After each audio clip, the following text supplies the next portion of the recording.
So we were thinking this morning about how the Lord's name is dishonored by the way many Christians live in India. और इस सुबह हम इस विषय में सोच रहे थे कि कैसे परमेश्वर के नाम की निंदा होती है, क्योंकि कई मसीही जिस प्रकार जीवन जीते हैं इंडिया में।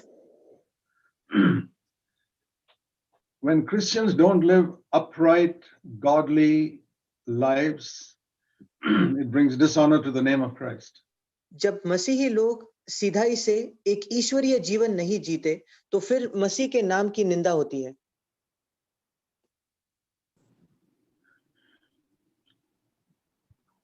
How is it now? Yeah, we can hear you, uncle. Okay, we'll try. We never give up trying. हम कोशिश करते रहेंगे, हम कोशिश करना कभी छोड़ते नहीं। You know, that's how we get victory over sin. और क्या आप जानते हो कि पाप पर विजय हम ऐसे ही पाते हैं। If you try once and you fail and you give up, you'll never get victory. अगर आपने एक बार कोशिश की और आप उसी के बाद हार मान लोगे, तो आप कभी विजय नहीं पाओगे। I was defeated for so many years. मैं कई साल तक पापों से पराभव का मैंने सामना किया। But I read God's word, sin cannot rule over you. पर मैंने परमेश्वर का वचन पढ़ा कि पाप तुम पर राज नहीं कर पाएगा। Romans 6:14. Romeo 6:14। No sin can rule over you. कोई भी पाप तुम पर प्रभुता न कर पाएगा।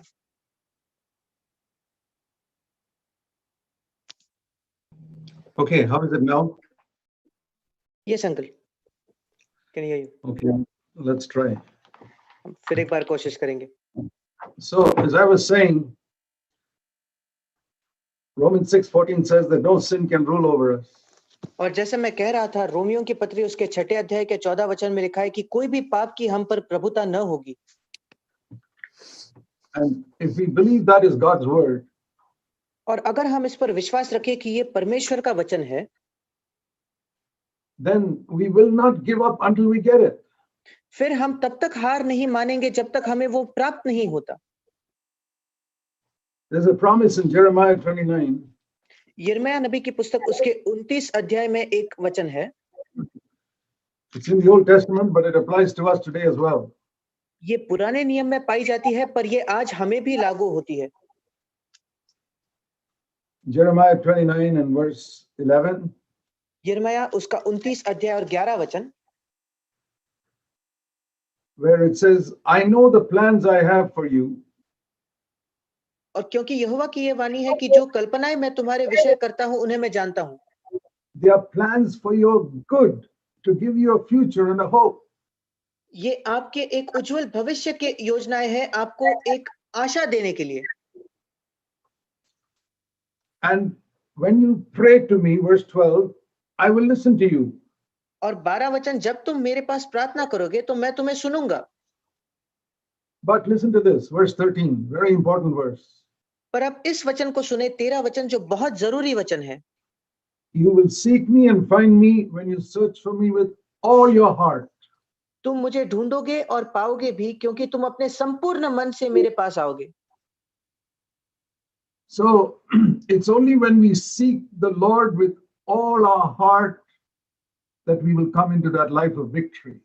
और इसलिए जब हम परमेश्वर को अपने पूरे हृदय से खोजे, तब ही हम उस विजय के जीवन में प्रवेश कर सकते हैं। As I said, why is the name of the Lord dishonored by Christians in India? जैसे मैंने कहा, क्यों भारत में प्रभु के नाम की निंदा की जाती है मसीही लोगों के द्वारा? Because they see Christians living in sin. क्योंकि बाकी लोग देखते हैं कि मसीही लोग पाप में जी रहे हैं। They see Christians borrowing money and not returning it. वो देखते हैं कि मसीही लोग पैसे उधार लेते हैं पर वो वापस नहीं चुकता करते। And cheating in business. और अपने व्यवसाय में लोगों को फंसाते हुए। And husband and wife fighting at home. और पति पत्नी घर पर झगड़ा करते हुए। They say they are better than the unbelievers, but their life is just like the unbelievers. और वो कहते तो है कि वो अविश्वासियों से बेहतर है, मगर उनका जीवन बिल्कुल अविश्वासियों के समान है। Now, when we see this, we're not called to criticize all that. और जब हम इन बातों को देखते हैं, तो हमारी ये बुलाहट नहीं है कि हम इन्हीं बातों की टीका करें। if we are concerned about the Lord's name, it will bring us sorrow in our heart. अगर हम प्रभु के नाम के विषय में हमें थोड़ी भी आदर है तो इसके वजह से हमारे मन में खेद होगा। Jesus, when he looked at the hypocrisy among the Pharisees in Jerusalem, जब यीशु मसीह ने यरूशलेम में जो फरीसी लोग थे उनके पाखंड और दिखावे को देखा, the Bible says he wept over that city. और बाइबल में लिखा है कि यीशु मसीह उस शहर के लिए वो आंसू रोए। So that's what we need to do, not just criticize. और हमें भी यही करना है, सिर्फ इन बातों की शिकायत या आलोचना नहीं करनी है। There's a lot of place for weeping in the Bible. और बाइबल में कई स्थानों पर हम रोना और विलाप करना देखते हैं। Weeping for our own sin, that's the first step. हमारे खुद के पापों के लिए रोना ये पहली कदम है। Because that's destroying our relationship with God. क्योंकि इसके वजह से परमेश्वर के साथ हमारा जो नाता है ये टूट जाता है। So if you have never wept over your failure and your sin, और इसलिए अगर आपकी असफलता के वजह से या आपके पाप की वजह से आप कभी भी रोए नहीं तो I can tell you, you will never come to victory. मैं आपको कह सकता हूं कि आप कभी भी विजय नहीं पाओगे। I can think of numerous days in my life when I wept before God because I failed him. मैं मेरे जीवन में याद कर सकता हूं ऐसे कई दिन थे जब मैं परमेश्वर के सामने रोया क्योंकि मैं उसके सामने असफल रहा। At night on my pillow, रात में अपने तकिए पर, not in some big public sin that other people could see, कोई ऐसा पाप नहीं जो और लोग देख पाते थे, जो सार्वजनिक हो, but my thoughts पर ऐसा पाप जो मेरे विचारों में था and in my words. और मेरे शब्दों में। And I cried and I prayed and I fasted and I sought the Lord. और मैंने रोया, मैंने प्रार्थना की, मैंने उपवास किए और मैं परमेश्वर को मैंने खोजा।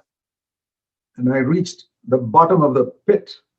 और उस गड्ढे के बिल्कुल निचले स्तर तक मैं पहुंचा। I thought there was no hope for me. I'll never get victory. मैंने सोचा कि मेरे लिए कोई आशा नहीं है, मैं कभी भी विजय नहीं पाऊंगा। But there at the bottom of the pit, God met with me and filled me with the Holy Spirit. पर उस गड्ढे के बिल्कुल अंतिम स्थान पर मुझे मिला और उसने मुझे पवित्र आत्मा से भरा। 46 years ago. 46 वर्षों के पहले। It changed my life, changed the direction of my life. उसने मेरे जीवन को और मेरे जीवन की दिशा को बदल दिया। You know how the apostles were all sitting in a room, locked up, afraid. और हम जानते हैं कैसे सारे प्रेरित एक बंद कमरे में भयभीत होकर बैठे थे। But when God filled them with the Holy Spirit, they threw open the doors and went out boldly to witness for him. पर जब परमेश्वर ने उन्हें पवित्र आत्मा से भर दिया तो उन्होंने वो दरवाजों को खोल दिया और बिल्कुल निर्भीकता से अंदर जा निडर होकर उन्होंने प्रचार किया। That's not because they heard a sermon where somebody stirred them up to go and do something. और उसका ये कारण नहीं था कि उन्होंने कोई संदेश सुना था जहां कोई उनको उत्तेजित करता है कि आप जाकर ये कीजिए। You know, you can do something because somebody stirs you with a sermon. और हम ऐसे चीजों को कर सकते हैं क्योंकि कोई अपने संदेश के द्वारा हमें उत्तेजित करता है। But it's very different when the Holy Spirit fills you and urges you from within. पर ये इस बात से बहुत अलग है जब पवित्र आत्मा आपको भरता है और आपके अंदर से आपको उत्साहित करता है। So when we are told to seek the kingdom of God first, और इसलिए जब हमें कहा गया है कि हमें पहले परमेश्वर के राज्य के खोजी बनना है, we were looking at the Lord's Prayer. और हम प्रभु ने सिखाई हुई प्रार्थना को देख रहे थे। The prayer that the Lord taught his disciples to pray. वो प्रार्थना जो प्रभु ने अपने शिष्यों को सिखाई ताकि वो इसको करे। Matthew chapter 6. मत्ती रचित सुसमाचार उसके 6 अध्याय में, Our Father who art in heaven. हे हमारे पिता तू जो स्वर्ग में है। Verse 9, let your name be hallowed and glorified. 9 वचन में तेरा नाम पवित्र माना जाए। And then the next request is your kingdom come. और उसका अगला वचन और अगली विनती है तेरा राज्य आए। What does that mean? इसका अर्थ क्या है? You know, those days they had kings. उन दिनों में उनके पास राजा हुआ करते थे। Today we don't have so many kings. आज हमारे पास इतने राजा नहीं है। In India also there were many kings about 150 years ago. लगभग 150 साल पहले भारत में भी कई राजा हुआ करते थे, But now we have a government, no king. पर आज हमारे पास एक सरकार है और राजा नहीं। And that government rules the country. और वो जो सरकार है वो इस देश को चलाता है। So we can say here the government of God. We pray, Lord, that your government will come in this world. और इसलिए हम कह सकते हैं कि हम प्रार्थना कर रहे हैं, प्रभु तेरी सरकार इस दुनिया में आने दे। In other words, that a day will come and you will rule this whole world. प्रभु एक दिन आएगा जब तू इस संपूर्ण संसार में राज करेगा।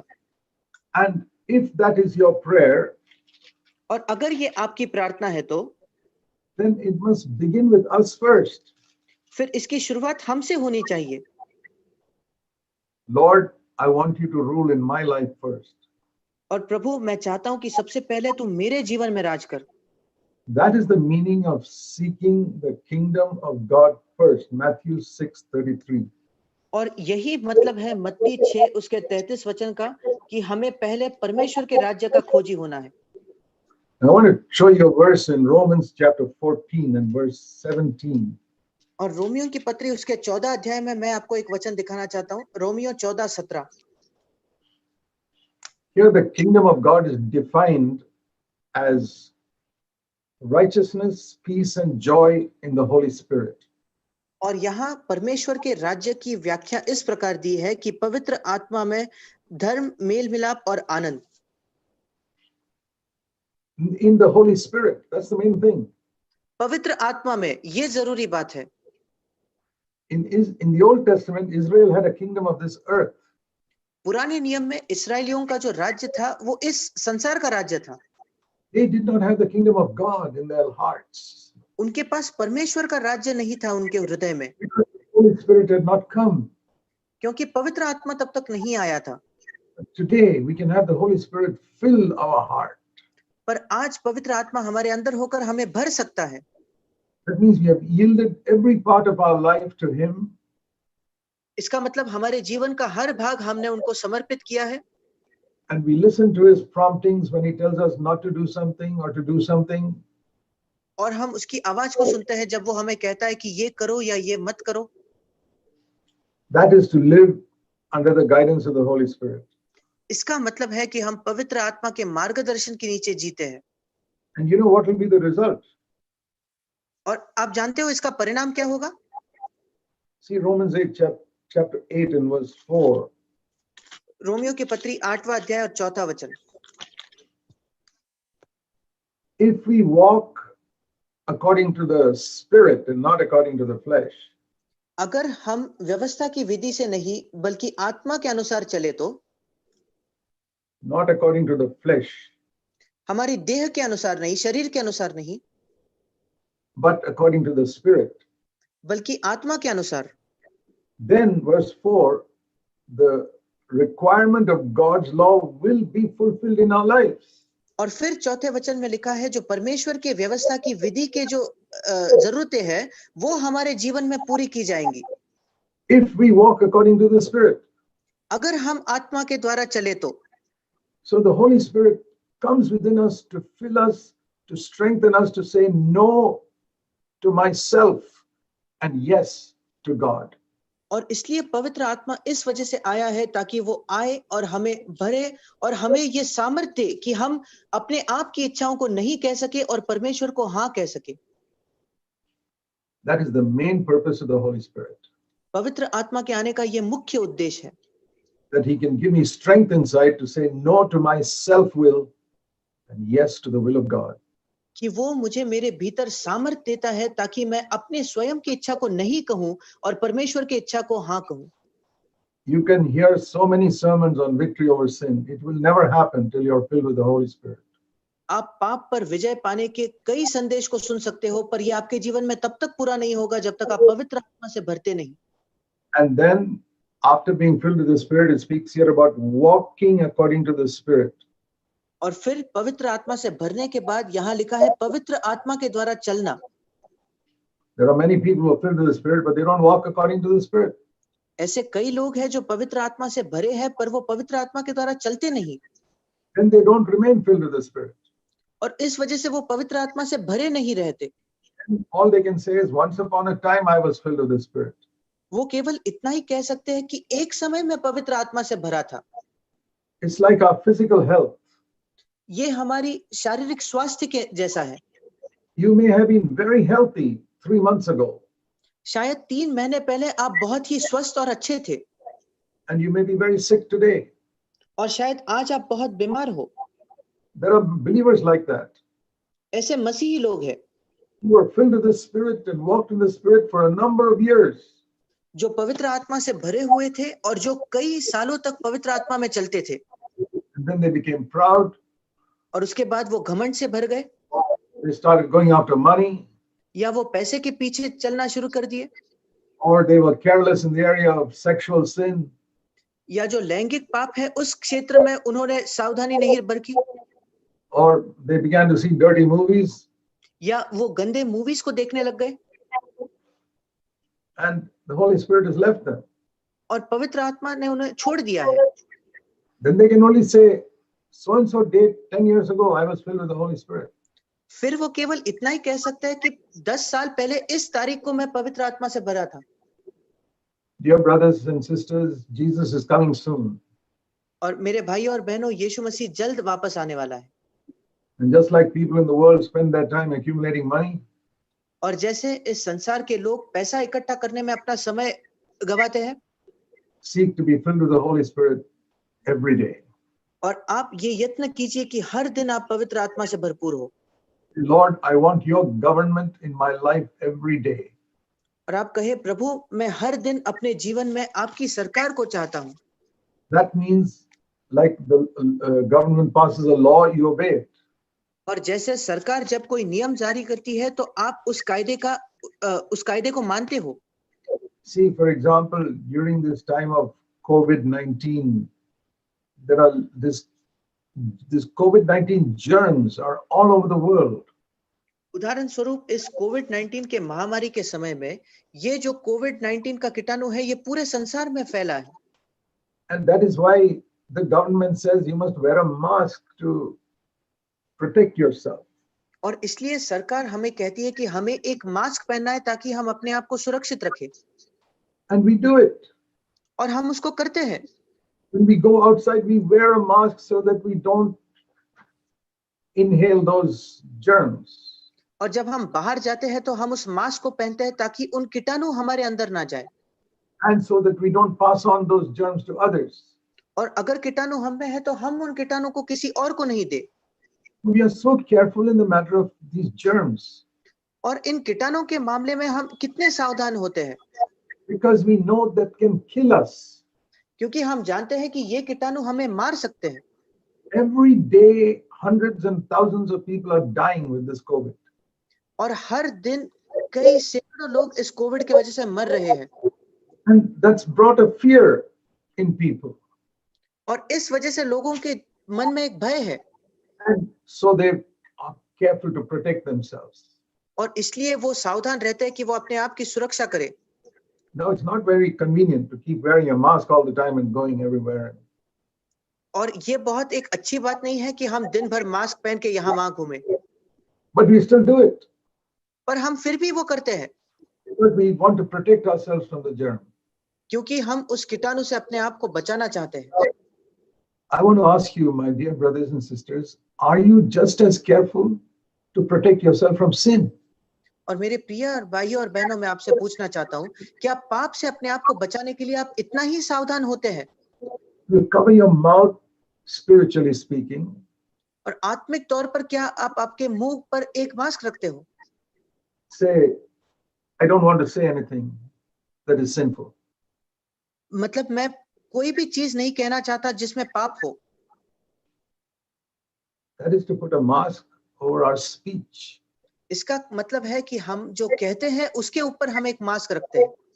And to have a mask over our eyes that we don't look at anything sinful.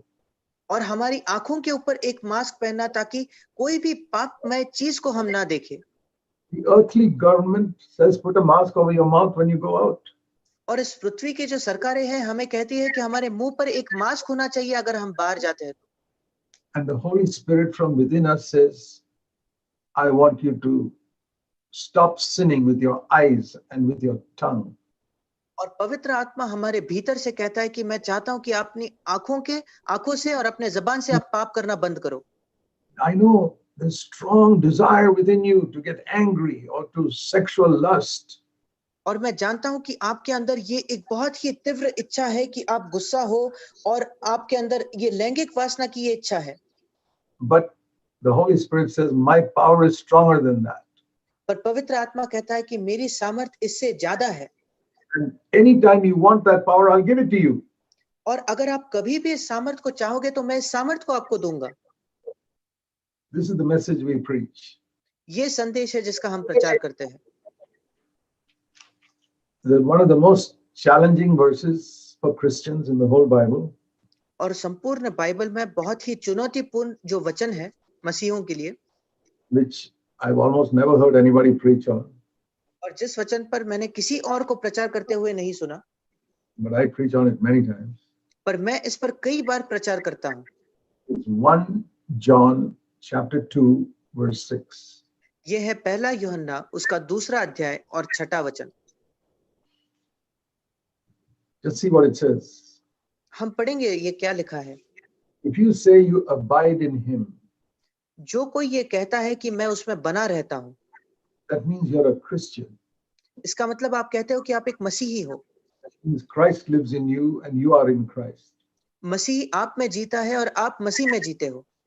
Then your responsibility, it says here, is to walk in the same way that he walked on this earth. फिर आपकी जिम्मेदारी इस वचन में लिखा है कि आपको भी वैसे ही चलना है जैसा वो चलता था। In the Old Testament, you just had to keep certain external laws. और पुराने नियम में आपको सिर्फ कुछ बाहर होने वाले नियम को रखना था। There was no command in the Old Testament to control your speech. और पुराने नियम में ऐसी कोई आज्ञा नहीं थी कि आपको आपके बातचीत पर नियंत्रण रखना है। For example, don't get angry. That is not one of the 10 commandments. उदाहरण स्वरूप क्रोधित ना होना ये 10 आज्ञाओं में से एक नहीं है। One of the 10 commandments is don't commit murder. 10 आज्ञाओं में से एक आज्ञा है कि आप हत्या न करना। When Jesus came, he said in Matthew 5, the meaning of that is don't even get angry. जब यीशु आया तो मत्ती रचित सुसमाचार उसके 5वें अध्याय में उसने कहा इसका अर्थ है कि आपको गुस्सा भी नहीं करना है। The Old Testament law was only about our external life. और पुराना नियम जो था वो सिर्फ हमारे बाहरी जीवन के विषय में था। It did not change anybody's inner life. उसके द्वारा किसी का भी अंदरूनी जीवन नहीं बदला। The Old Testament, their external life was very good. और पुराने नियम में उनका जो बाहरी जीवन था वो बहुत अच्छा था। But they got angry. पर वो गुस्सा होते थे। Lusted with their eyes. वो अपनी आंखों से किसी स्त्री की ओर वासना से देखते थे। They loved money. वो पैसों से प्रेम करते थे। They fought with each other. वो एक दूसरे से झगड़ा किया करते थे। But everything changed when the Holy Spirit came. पर ये सारी चीजें बदल गई जब पवित्र आत्मा आया।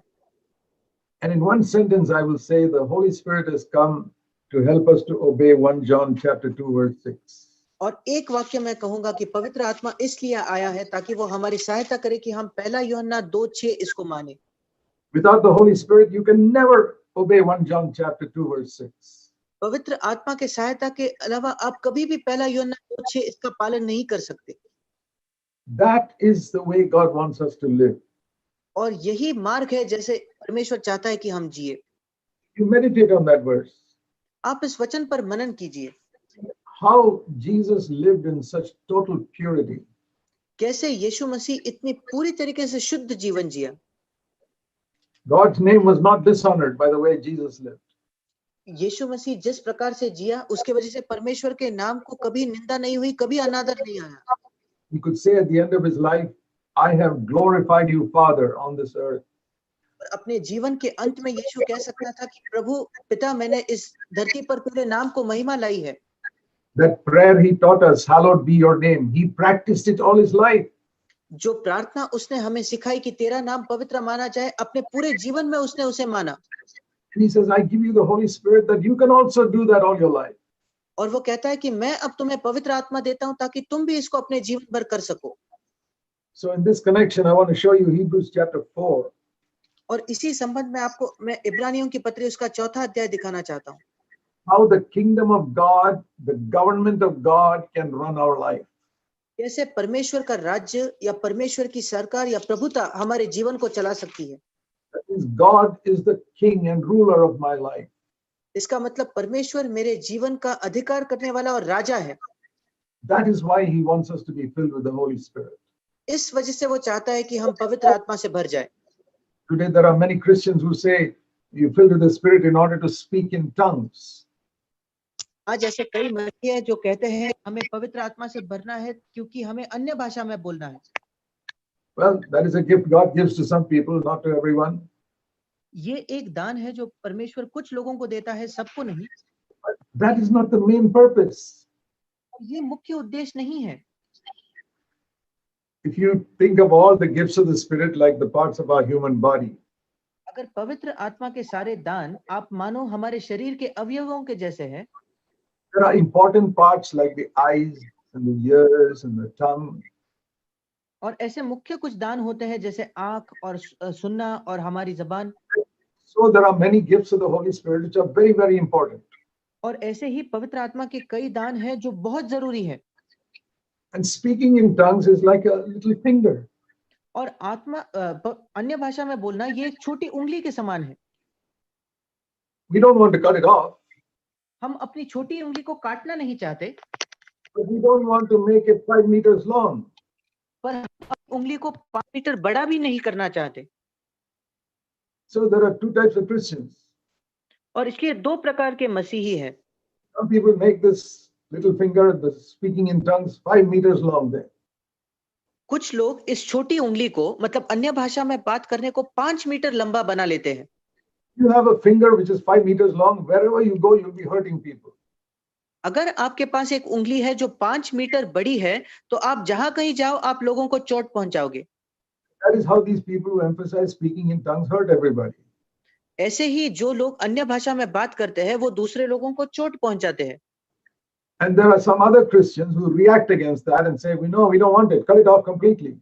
और दूसरे कुछ मसीही है जो इस बात को सुनकर इसके विरुद्ध दिशा में जाकर कहते हैं हम इस उंगली को काट देना चाहते हैं। No, we don't want any speaking in tongues. हमको अन्य भाषा में बात करना ही नहीं है। I say, keep it the right size and in the right place, then it is a good gift. मैं कहता हूं कि इस दान को अपने सही जगह और सही आकार में रखे, फिर वो एक अच्छा दान है। So that is another way the name of the Lord is dishonored by so many Christians. और ये दूसरा एक मार्ग है जैसे प्रभु का नाम बहुत अनादर पाता है मसीहों के द्वारा। You can take a gift of God and magnify it to such a big size that it dishonors God's name. आप परमेश्वर के एक दान को ले सकते हो और उसको इतना बड़ा कर सकते हो ताकि उसके द्वारा भी परमेश्वर के नाम की निंदा हो। Let me show you this verse in 1 Corinthians chapter 14. और पहला कुरिन्ती उसका 14 अध्याय में एक वचन मैं आपको दिखाना चाहता हूँ। 1 Corinthians 14, पहला कुरिन्ती उसका 14 अध्याय verse 23. और उसका 23 वचन। If the whole church assembles together and all of them speak in tongues, अतः यदि कलीसिया एक जगह इकट्ठी हो और सब के सब अन्य भाषाएं बोले, what will people say? लोग क्या कहेंगे? Today people will say that is a Pentecostal church. आज लोग कहेंगे ये एक पेंटिकॉस्टल कलीसिया है। But the Bible says, पर बाइबल में लिखा है verse 23, 14 उसका 23 वचन, they'll say this is a mad church. और वहां लिखा है लोग कहेंगे ये पागल तो नहीं, They are mad. This is a church full of mad people ये पागल है, ये एक पागल लोगों से भरी कलीसिया है, because they're all speaking in tongues. क्योंकि वो सब अन्य भाषा में बात कर रहे हैं। You say, Lord, you're the one who gave that gift. पर हम कहते हैं प्रभु तूने ही तो हमें ये दान दिया। Yes, I gave that gift, but I gave that gift for you to use privately in your prayer to me. हाँ मैंने तुम्हें वो दान दिया, पर मैंने वो दान इसलिए दिया ताकि तुम अकेले में उसका प्रयोग करो मेरे साथ प्रार्थना करते समय। What Paul said in verse 18. और पौलुस 18 वचन में क्या कहता है? He says, you people speak in tongues, I speak in tongues more than all of you. वो कहता है कि तुम सब अन्य भाषाओं में बात करते हो, मैं तुम सबसे अधिक अन्य भाषाओं में बोलता हूँ। But in the church, verse 19, I do not speak in tongues. पर 19 वचन में, परंतु कलीसिया में मैं अन्य भाषा में बात नहीं करता। I will speak 5 words in a language people can understand. मैं सिर्फ 5 ही शब्द कहूंगा, पर ऐसी भाषा में जिसको लोग समझते हैं। That is better, verse 19, than 10,000 words in a tongue nobody can understand. और 19 वचन में लिखा है कि ये इससे बेहतर है कि हम 10,000 शब्द इस्तेमाल करें ऐसे भाषा में जो कोई नहीं समझता। Yeah, that's what I also say. I speak in tongues. I've spoken in tongues for 46 years. हाँ, मैं भी यही कहता हूँ कि मैं अन्य भाषा में बोलता हूँ। 46 वर्ष से अधिक मैंने अन्य भाषा में बोला है। Never in the church. पर कलीसिया में कभी भी नहीं। In privately, when I pray to God, अकेले में जब मैं परमेश्वर के सामने प्रार्थना करता हूँ, it's like Paul says, और पौलुस कहता है, I do the same thing. और मैं वही करता हूँ। In the church, we speak in a language people hear. कलीसिया में हम उस भाषा का प्रयोग करते हैं जिसको लोग समझते हैं। I was telling you how the name of the Lord is dishonored by Christians. मैं आपको बता रहा हूँ कौन से जरियों से परमेश्वर के नाम को अनादर होता है गैर मसीहों के सामने। Mentioning this is another way that Christians dishonor the Lord's name. ये एक दूसरा मार्ग है जिससे मसीही लोग परमेश्वर के नाम को अनादर लाते हैं। They claim the gift of healing when they don't have the gift of healing. वो ये दावा करते हैं कि उनके पास चंगा करने का दान है, जबकि उनके पास ये दान नहीं है। If you have the gift of healing, when you lay hands on people, they'll be healed. अगर आपके पास लोगों को चंगा करने का दान है, तो आप जब लोगों पर हाथ रखोगे तो वे चंगे हो जाएंगे। Don't talk about it if you don't have the gift. अगर आपके पास ये दान नहीं तो इसके बारे में बात ना करें। There's so many ways in which Christians bring dishonor to God's name. ये कई तरीके हैं जिसके वजह से मसीही लोग परमेश्वर के नाम को अनादर लाते हैं। Do you know that Jesus never spoke in tongues? क्या आप जानते हो कि यीशु मसीह ने कभी भी अन्य भाषाओं में नहीं बोला? Why? क्यों? Because his fellowship with the Father was so perfect that he did not need that gift. क्योंकि उसके पिता के साथ उसकी संगति इतनी परिपूर्ण और सिद्ध थी कि कभी उसको इस दान की आवश्यकता नहीं थी। That is a gift given to us because of the limitation of our human flesh. और हमें यह दान इसलिए दिया है क्योंकि हमारा ये जो मानवीय शरीर है इसमें कई सीमाएं हैं। Like, when our heart is full of praise to God, जैसे जब हमारा हृदय परमेश्वर के प्रति स्तुति से भरा हुआ होता है, Lord, I want to praise you, I want to thank you. और हम कहते हैं कि प्रभु मैं तेरी स्तुति करना चाहता हूँ, मैं तुझे धन्यवाद देना चाहता हूँ। I start praising the Lord in English or Hindi or any language. और मैं परमेश्वर की स्तुति करता हूँ अंग्रेजी में, हिंदी में या किसी और भाषा में। I find I cannot do it more than 1 minute. मैं देखता हूँ कि मैं 1 मिनट से अधिक वो नहीं कर पाता। Nobody can do it. कोई भी नहीं कर सकता। You try to praise the Lord for 1 minute. आप कोशिश करके देखें कि आप प्रभु की स्तुति 1 मिनट तक कीजिए, without repeating yourself. अपने आप को दोहराए बिना। You say, I praise you, Lord. और आप कहो कि मैं प्रभु आपकी स्तुति करता हूँ। Don't repeat that phrase again. और फिर एक बार इस वाक्य को दोहराना नहीं। Thank you, Lord. प्रभु आपका धन्यवाद। Then I don't repeat that phrase again. फिर मैं उसको भी नहीं दोहराता। I glorify you. मैं आपको महिमा देता हूँ। You are blessed, Lord. प्रभु तू धन्य है। Never repeat a single sentence. एक भी वाक्य को दोहराना नहीं। And you'll find you cannot praise the Lord even for 1 minute. और आप पाओगे कि आप 1 मिनट से ज्यादा प्रभु की स्तुति नहीं कर सकते। All the time people praise, they are just repeating themselves. जब कभी लोग स्तुति करते हैं तो वो बस अपने आप को दोहराते हैं। And so what does God do? और इसलिए प्रभु क्या करता है? My heart is full of praise to the Lord. यहाँ मेरा हृदय परमेश्वर के प्रति स्तुति से भरा हुआ है। So many things he's done for me. उसने जो मेरे लिए किया है, इतनी बातों के लिए मैं उसको धन्यवाद देना चाहता हूँ। The English language is so limited. पर ये जो इंग्लिश लैंग्वेज है ये बहुत सीमित है। Or Hindi also. या Hindi. So God gives me another language. और इसलिए परमेश्वर मुझे एक नई भाषा देता है, where I can keep on speaking. जहां मैं बोलते रह सकता हूँ। It's a language I never learned. ये एक ऐसी भाषा है जो मैं कभी नहीं सीखा। See, in English and Hindi, we have all told lies. और इंग्लिश और हिंदी में हम सब ने सिर्फ झूठ कहे हैं। We have got angry in that language. हम उसी भाषा से हम क्रोधित हुए हैं। God gives me a language in which I have never committed a single sin. पर प्रभु मुझे एक ऐसी भाषा देता है जिस भाषा में मैंने कभी पाप नहीं किया, I can communicate to Him. ताकि मैं उससे बातचीत कर पाऊं। It's not for me to show off before other people what gift I have. ये दूसरे लोगों के सामने दिखाने के लिए नहीं कि मेरे पास क्या दान है। God never gives us a gift to show off to other people. प्रभु कभी हमें दान नहीं देता ताकि हम दूसरों के सामने उसको दिखाए। But that is what people are doing with this gift of tongues, and it is bringing such dishonor to God's name. पर इस अन्य भाषा के दान के साथ लोग यही करते हैं और इसके वजह से प्रभु के नाम को इतना अनादर होता है। Walk as Jesus walked means to walk in purity and goodness and love. जैसे यीशु मसीह चला वैसे चलने का मतलब है कि हम प्रेम में और शुद्धता में चले। Even if you never have the gift of tongues, it doesn't matter. यद्यपि आपके पास कभी भी अन्य भाषा का दान न हो, कोई फर्क नहीं पड़ता। Jesus never spoke in tongues. यीशु मसीह ने कभी अन्य भाषा में नहीं बोला। You can walk as Jesus walked even if you don't speak in tongues. आप यीशु मसीह के जैसे चलते हो, अगर आप अन्य भाषा में न बोलो तो भी You can overcome sin like He did. आप उसके जैसे पाप पर विजय पा सकते हो। See, one of the great deceptions that the devil has put upon Christianity और एक बड़ा फंसाने के काम जो शैतान ने मसीहों में किया है, he has told Christians Jesus was different from you. और शैतान ने लोगों को, मसीहों को बताया कि यीशु आपसे अलग था। He was God, so you can never live like He lived. वो परमेश्वर था, इसलिए वो जैसे जिया आप कभी नहीं जी सकते। It is true, He is God, and that's why I worship Him. और ये सच्चा है कि वो परमेश्वर था और इसलिए मैं उसकी आराधना करता हूँ। But when He came to earth, He became a man just like you and me. पर जब वो इस पृथ्वी पर आया तो वो आपके और मेरे जैसे एक मनुष्य बना। This is one of the great truths written in the Bible. और ये एक बड़ा सत्य है जो बाइबल में लिखा गया है। It is called the secret of living a godly life. और एक ईश्वरीय जीवन का रहस्य ऐसे इसको कहा गया है।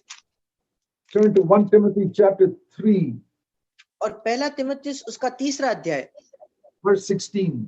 और उसका 16 वचन। We are concerned that the name of Jesus, which has been dishonored by Christians in India, should be glorified in the days to come. और हमारी ये चाहत है कि प्रभु का नाम, यीशु मसीह का नाम जो भारत में उसको अनादर मिला है, उसको हमारे वजह से उसको महिमा मिलनी चाहिए। Then here is the answer to that. और फिर उसका जवाब यहाँ है। In the Living Bible, it paraphrases like this: it is true that the way to live a godly life is not an easy matter. और living Bible जो एक भावानुवाद है उसमें इस प्रकार लिखा गया है कि हाँ, ये सच है, एक ईश्वरीय जीवन जीना एक कठिन बात है। It's true, to live a godly life is not an easy matter. हाँ, ये सच है, एक ईश्वरीय जीवन जीना आसान काम नहीं है। It's called the mystery, the secret of godliness. और इसको एक रहस्य या ईश्वरीय जीवन का रहस्य कहा गया है। What is this great secret of godliness? ये बड़ा रहस्य या भेद क्या है? Jesus was revealed in our flesh. यीशु मसीह हमारे शरीर में प्रकट हुआ। And even though He came in our flesh, He was pure in His spirit. और भले ही वो हमारे शरीर में आया पर वो अपनी आत्मा में बिल्कुल शुद्ध था। See, isn't that our problem? We have a flesh and we can't keep our spirit pure. क्या यही हमारी समस्या नहीं कि हमारे पास भी एक शरीर है और हम अपने आत्मा को शुद्ध नहीं रख पाते? But here it says, here is the secret. पर यहाँ लिखा है कि यही उसका रहस्य है, The answer to a godly life. एक ईश्वरीय जीवन जीने का जवाब। To see that Jesus also came in the same flesh you have. कि हम इस बात को देखें कि यीशु मसीह उसी शरीर में आया जो शरीर मेरे पास है। Yet for 33.5 years, He kept His spirit totally pure. और 33.5 वर्ष तक उसने अपनी आत्मा को शुद्ध रखा। Further, even when men did not see Him, when angels saw Him, it was still pure. और जब मनुष्य नहीं बल्कि स्वर्गदूतों ने उसको देखा तब भी वो शुद्ध था। Angels look at every part of His life, He was pure. और स्वर्गदूतों ने उसके जीवन के हर भाग को देखा और कहा कि वो शुद्ध है। This is what we proclaim among the nations. और यही बात हम अन्य जातियों में इसका प्रचार करते हैं। This is the Jesus who was finally taken up in glory. ये वो यीशु है जिसको आखिरी में महिमा में ऊपर उठाया गया। That is the secret of godliness. और ये एक ईश्वरीय जीवन का भेद है। Turn now to Hebrews 4, इब्रानियों की पत्री उसका 4था अध्याय, verse 15. Same thing. उसका 15 वचन, वही बात लिखी है। We don't have a high priest who cannot sympathize with our weakness. क्योंकि हमारा ऐसा महायाजक नहीं जो हमारी निर्बलताओं में हमारे साथ सहानुभूति न रख पाए।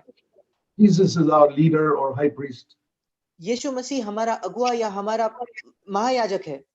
It's what it says here. He can sympathize with our weakness. और यहाँ लिखा है कि वो हमारे निर्बलताओं के साथ सहानुभूति रख सकता है। What is our weakness? और हमारे निर्बलता क्या है? Not physical weakness. हमारी शारीरिक निर्बलता नहीं। Our biggest weakness is that we sin so easily.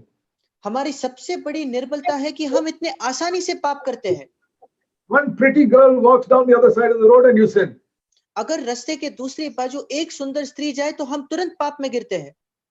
Somebody says some rude word to you and you sin immediately. अगर कोई आपसे गुस्से से बात करता है तो आप तुरंत पाप करते हो। We fall down so often. हम इतने बार पाप में गिरते हैं। That is our weakness. यही हमारी निर्बलता है। The flesh is so weak, we cannot stand. Always we are falling. हमारा शरीर इतना निर्बल है कि हम खड़े नहीं हो पाते, हम हमेशा गिरते हैं। It's like a man whose legs are so weak, he cannot even take one step.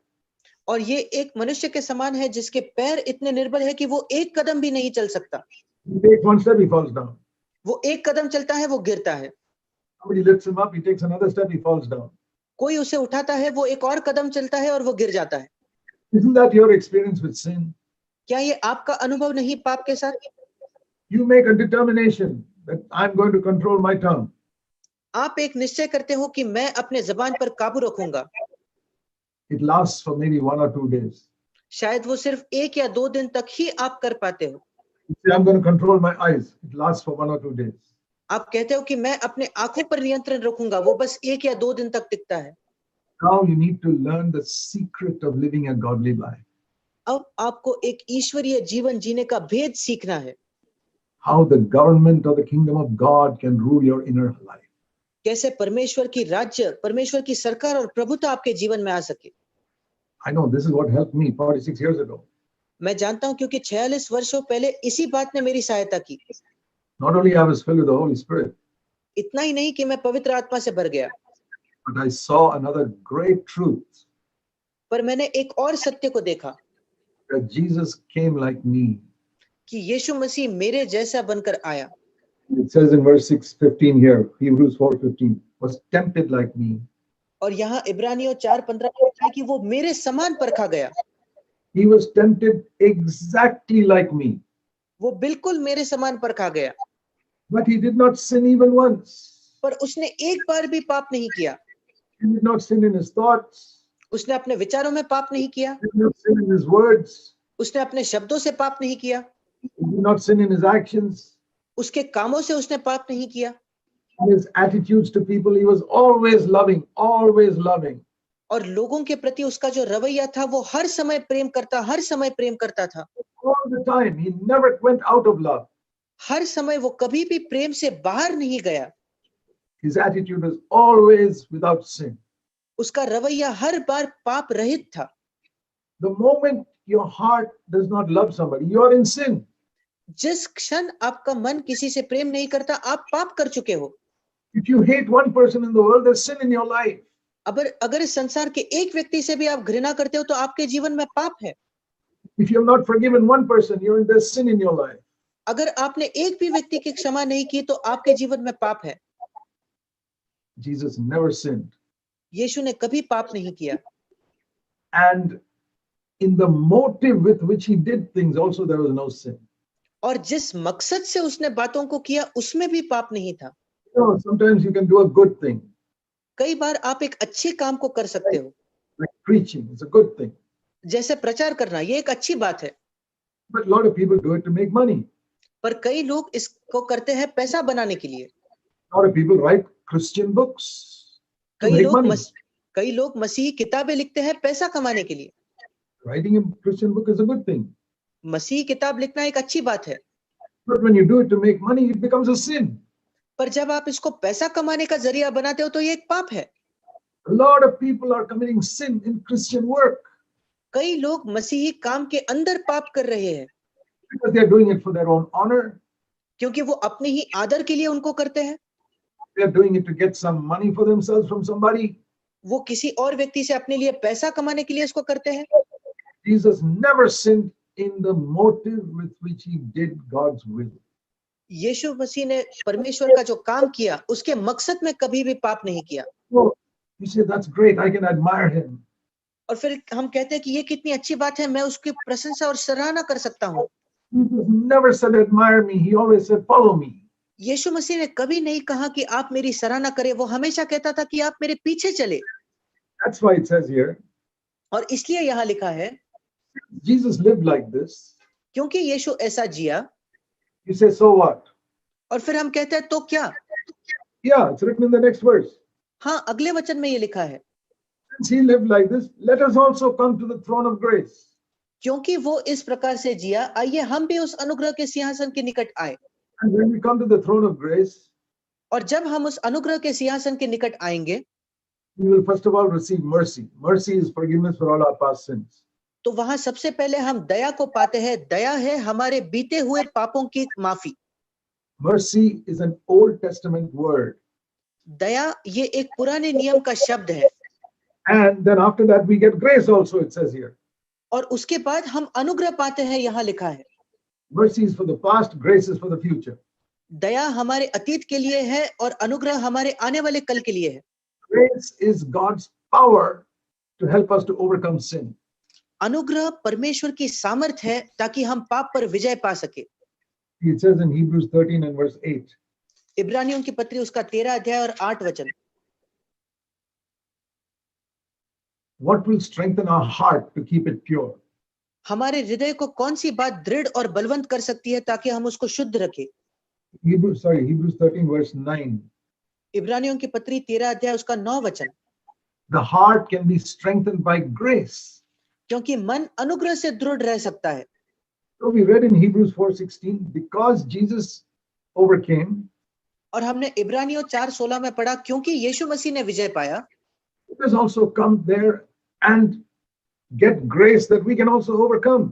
आइए हम भी उसके पास आकर अनुग्रह मांगे ताकि हम भी विजय पाए।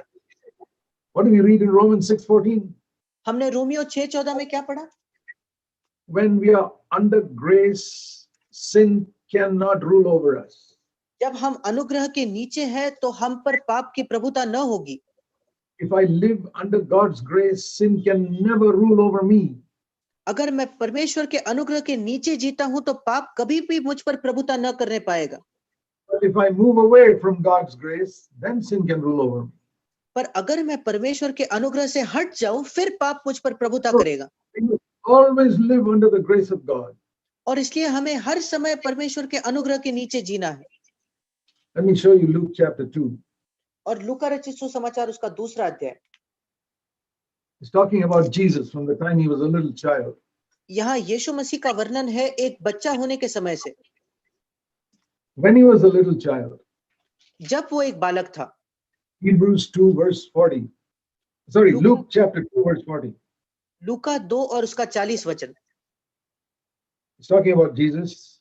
यहाँ यीशु के विषय में लिखा है, Continued to grow and become strong. और वो बढ़ता गया और बलवंत होता गया।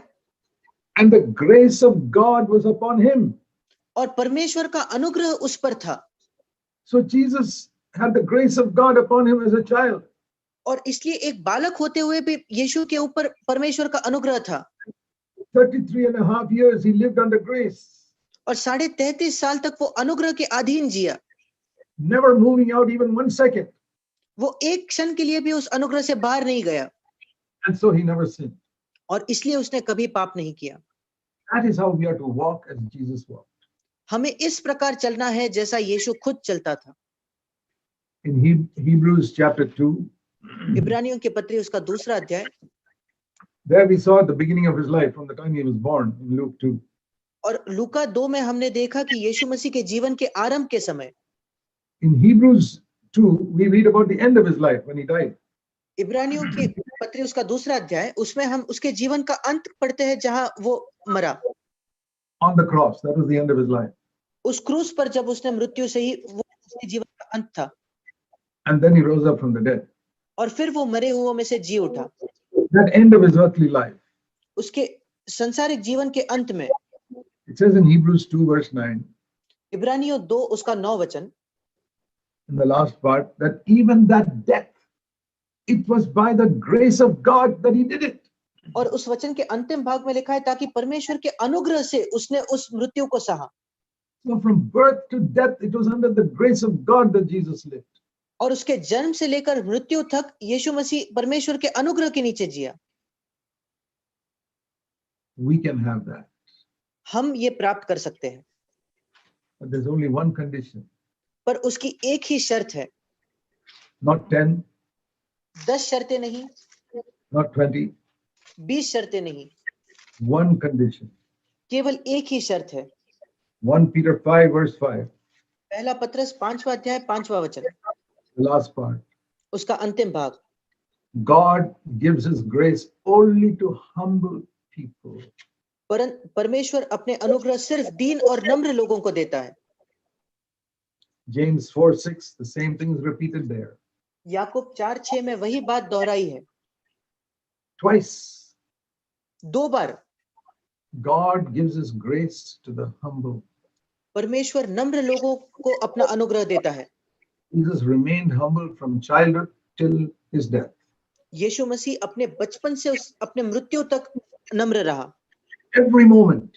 हर समय, And so the grace was upon him. और इसलिए अनुग्रह उसके ऊपर था। Why is grace not upon many Christians? क्यों कई मसीही लोगों पर अनुग्रह नहीं है? You know the answer. They are not humble.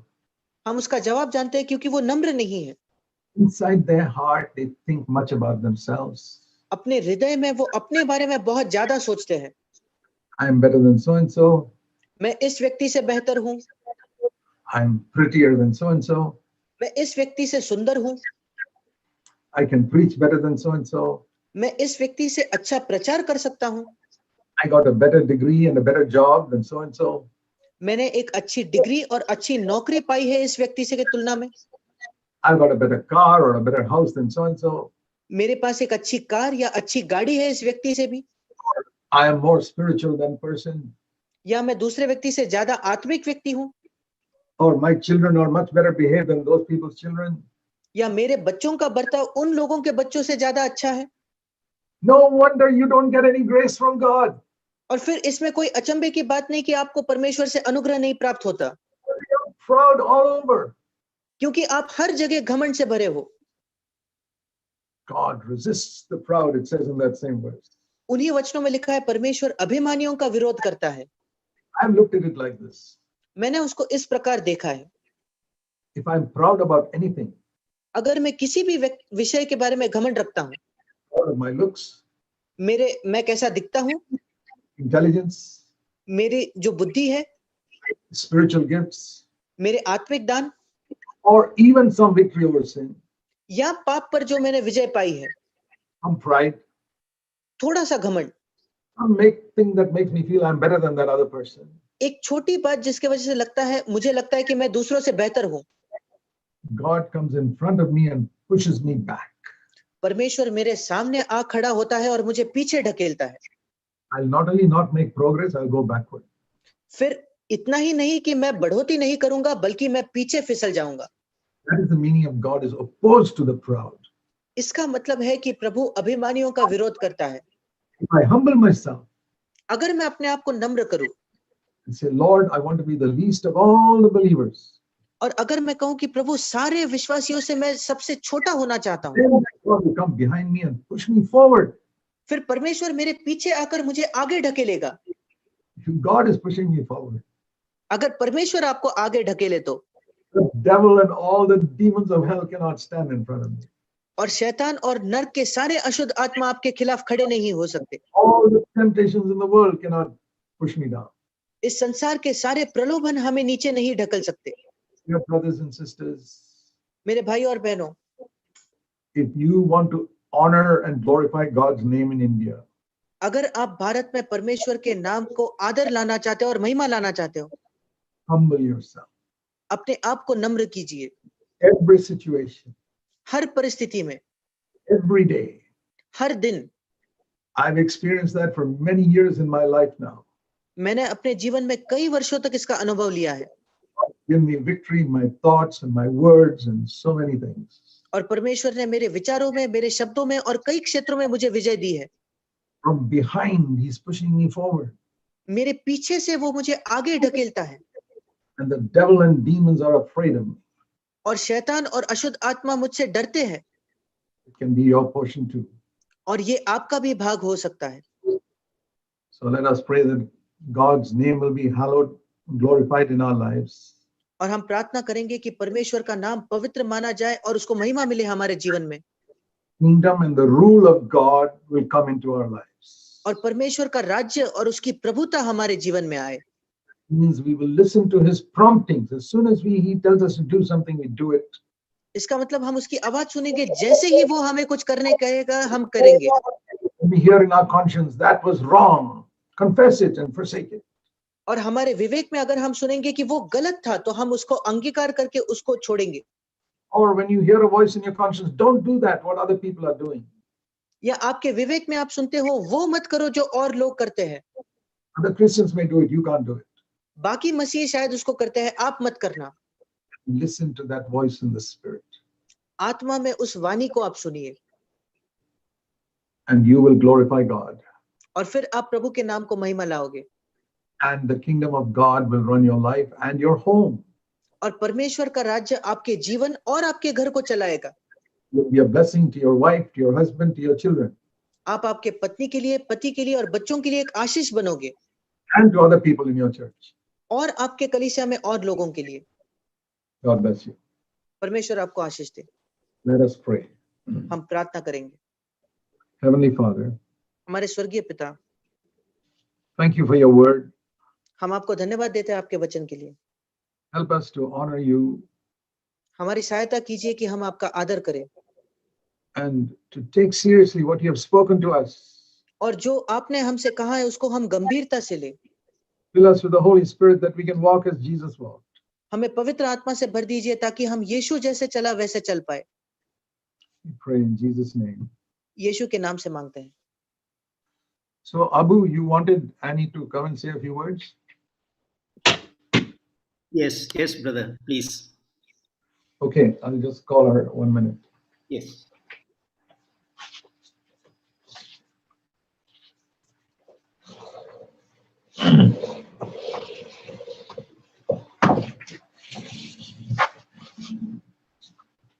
Okay, brothers and sisters, if I am the tongue, this is the heart that pumps the blood.